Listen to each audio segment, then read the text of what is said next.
ভারতীয় বাংলা ছবির জনপ্রিয় অভিনেত্রী শ্রাবন্তী বাংলাদেশে এসে ভাত খেয়েছেন ইলিশ মাছ ও কাঁচা মরিচ দিয়ে।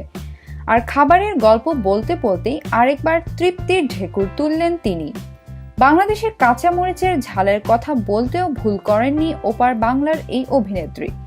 বাংলাদেশ ভারতের যৌথ প্রযোজনায় নির্মিত শিকারী ছবিতে অভিনয়ের সুবাদে ও ঈদ উপলক্ষে মুক্তি প্রতীক্ষিত ছবিটির প্রচারণার লক্ষ্যেই দ্বিতীয়বারের মতো ঢাকা এলেন শ্রাবন্তী। সম্প্রতি ঢাকা ক্লাবে অনুষ্ঠিত ছবিটির সংবাদ সম্মেলনে উপস্থিত ছিলেন 28 বছর বয়সী এই তারকা। ঢাকায় ছবির নাম্বার 1 নায়ক শাকিব খানকেও পাওয়া গেল এই অনুষ্ঠানে। শ্রাবন্তীর সঙ্গে মজা করতে করতে শিকারীর বাংলাদেশি প্রযোজনা প্রতিষ্ঠান জাজ মাল্টিমিডিয়ার স্বত্বাধিকারী আব্দুল আজিজ বলেন, শ্রাবন্তী খুব বেশি কাঁচা মরিচ খায়, ইলিশের মতো কাঁচা মরিচও তার খুব প্রিয়। একথা মেনে নিয়ে অট্টহাসি দিয়ে শ্রাবন্তী বলেন, কাঁচা লঙ্কা ছাড়া আমি ভাত খেতে পারি না, তবে কলকাতার চেয়ে এখানকার কাঁচা লঙ্কা খুব বেশি ঝাল। বিনোদন জগতের নিত্য নতুন খবরাখবর জানতে রিপোর্টার জরিনা চ্যানেলটি সাবস্ক্রাইব করুন, লাইক, কমেন্ট এবং শেয়ার দিতে ভুলবেন না।